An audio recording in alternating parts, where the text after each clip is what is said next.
early. Dawn is breaking. I know the lighting isn't quite right yet. Here in just a little bit, the sun will break over the horizon, and it'll probably be too bright for the video. So, but this morning, we get to do a devotion together. My name is Pastor Nate. If you haven't met me before, I'd love to get connected with you here at High Point. My wife Jenny, and I would love to get connected with you guys. We'll wait here for just a little bit to let some people join the live stream.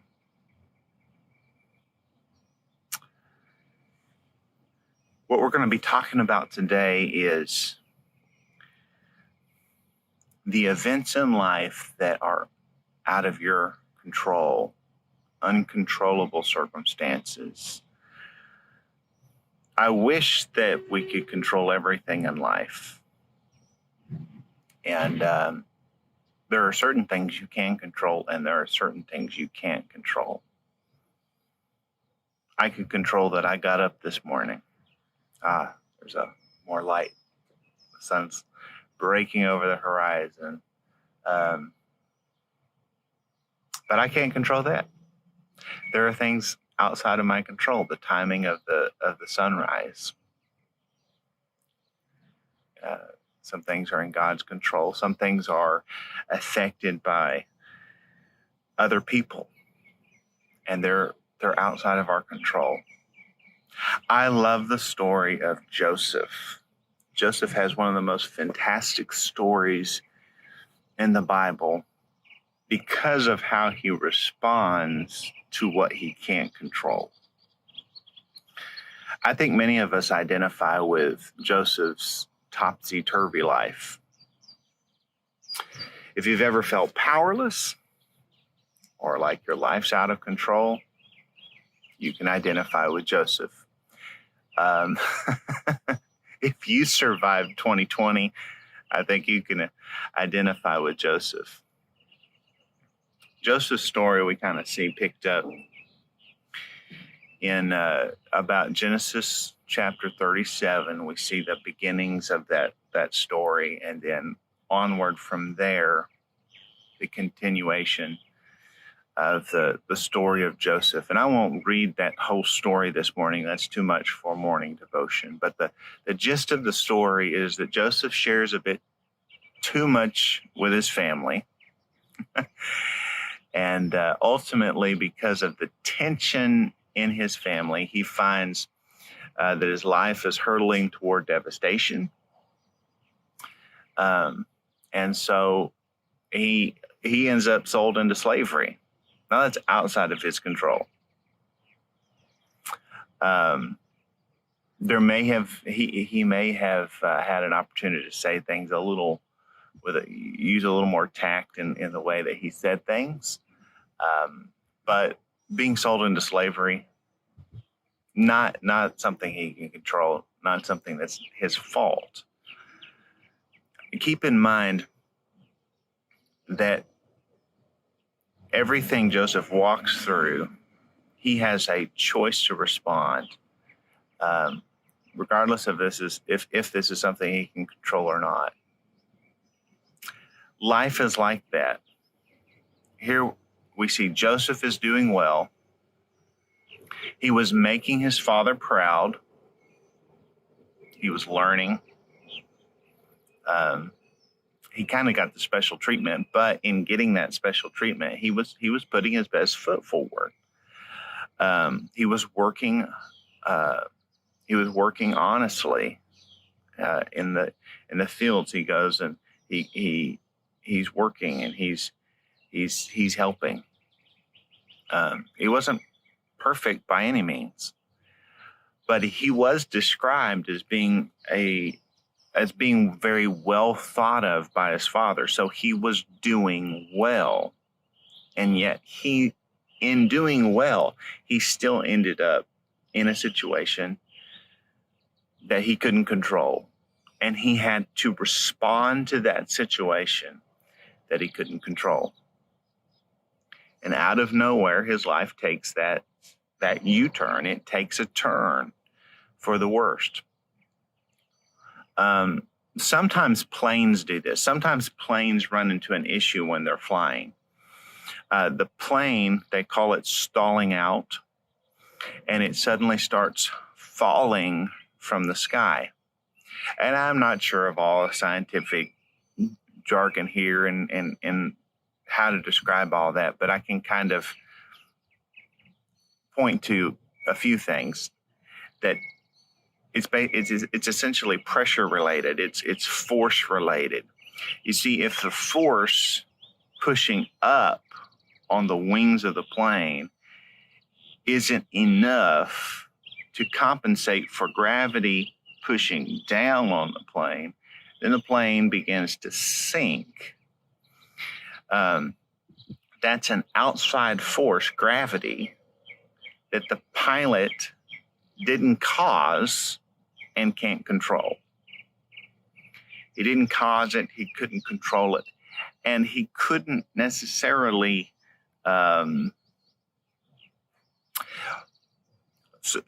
he couldn't control it. He didn't know necessarily until he was already in it that it was going to be an issue. Pilots train for this to expect this in advance, but without that training, it's all a big surprise when you hit a pocket of air that's just thinner for whatever reason. And so now there's not enough pressure on that wing to create the necessary force to lift the plane. And so now it's sinking in the air. And they've got a problem. That's a force, again, outside of the pilot's control. You will find yourself stalling in midair at some point in your life. It will be out of your control. It won't be fair. It won't be fun. And it won't be easy to overcome. I'd like to say that Joseph immediately broke free and he went on to live a blessed life. But the truth is that instead, he found himself knees to the floor, serving as best as he could in his difficult situation.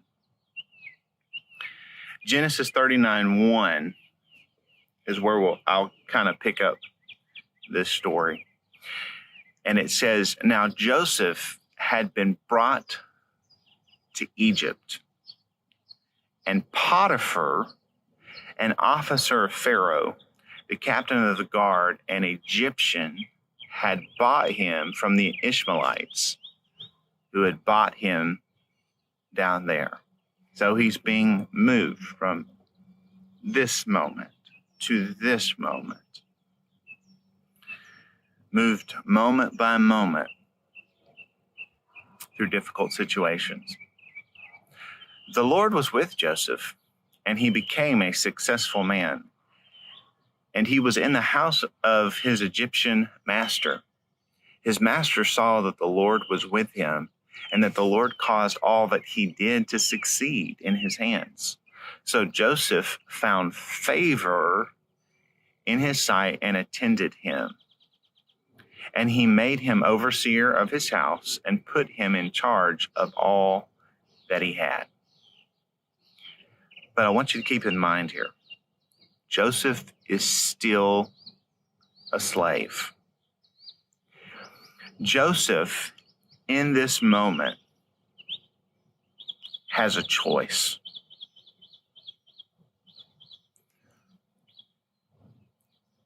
He can respond to his situation by doing the best that he can in that situation, or by giving up and just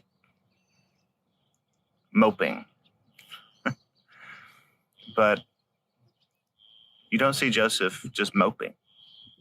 You see Joseph doing his best, serving with all that he can, even in this moment, Joseph doesn't want to be a slave. Joseph wants to be free. But this is the moment that he's in. And so he's going to honor the Lord and serve the Lord the best that he can in this moment. I recently heard that in order to get a plane out of a stall, pilots will take the plane on a nose dive. That sounds crazy, guys. I mean, we're falling. So let's fix it by falling faster.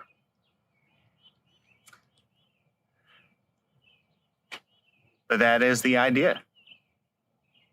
That's exactly what the idea is. Because when the plane does the nosedive, it actually increases its speed enough to pull up out and use that momentum to get out of the stall. So maybe you've been feeling like you're stalled out. Maybe you feel like these circumstances have just taken your momentum away. They've taken your everything away, from you moving forward, from you advancing. And they're outside of your control, and you're just struggling through this, and you're just dealing with this. Instead of trying to control the circumstances outside of your control, consider Joseph. Sometimes we just have to embrace the moment that we are in and give it everything until we get to the next moment. Life is a journey. We live it moment by moment. So be fully invested in the moment that God has you in today, hoping for what God has in store for you later. It's okay that you haven't arrived just yet. It's all a journey. Joseph found that out. While he found favor in his slave moment, another storm was headed his way. Joseph moves from his slavery moment to his prison moment. Joseph is falsely accused of being dishonorable, which ends up with him being thrown in prison. So he moves from losing his freedom and becoming a slave and having to serve someone by, servitude, by forced servitude. And now he's moving from forced servitude to now he's behind bars. He's lost all freedom. A new moment, a new stall out. Joseph is falling out of the sky again. Does he give up? No. He embraces the moment and invests himself into his season. Genesis 39:21 says, "But the Lord was with Joseph and showed him steadfast love and gave him favor in the sight of the keeper of the prison. And the keeper of the prison put Joseph in charge of all the prisoners who were in the prison. Whatever was done there, he was the one who did it. The keeper of the prison paid no attention to anything that was in Joseph's charge because the Lord was with him. And whatever he did, the Lord made it succeed." I find myself frustrated as I read through Joseph's story. It's not fair. It's unjust. Yet each of these moments prepared Joseph for the moment ahead. We don't often understand why we go through difficult moments. Here we see how each of these moments of testing ended up proving the character of Joseph for the real mission ahead. We don't get to see the story ahead of time. Joseph didn't get to see his story ahead of time, but God had a plan that even Joseph couldn't have dreamed of. God gave him a dream. But even in having that dream, he couldn't see the full picture. He only had a glimpse. You don't get to see the full picture. I don't get to see the full picture.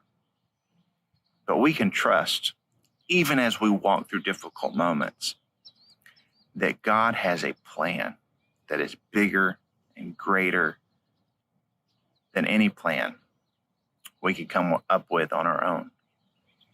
Joseph had showed that when hit with uncontrollable situations, he wouldn't shrink back, but instead go at it with everything he had. Joseph, led by the Spirit, recognized the coming stall point for the Middle Eastern region. He had been through these moments, these stall out moments, and God was using him along the way and strengthening him and preparing him for the challenges of leading a nation. He prepared him for this stall, ultimately saving not only the nation of Egypt, but peoples from around there, including his own family, saving them from starvation and ultimate destruction. It's pretty cool. It's pretty cool. So, all right, here's what I want to leave you with. Embrace the moment that you're in and take a nosedive. Sorry, I had a little pop-up on my screen. There it goes. Embrace the moment that you're in and take the nosedive, right? So the plane takes the nosedive. It goes with it. It invests itself fully in it. And I think for us, that means we take our concerns before the Lord. We take that nosedive, right? We say, God, I'm going with you in this. Lead me by your Spirit.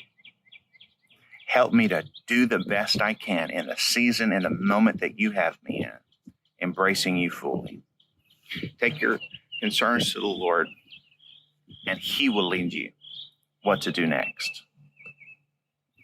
God bless you guys. It's good to have you with us this morning. Make sure you comment. Let me know that you were watching.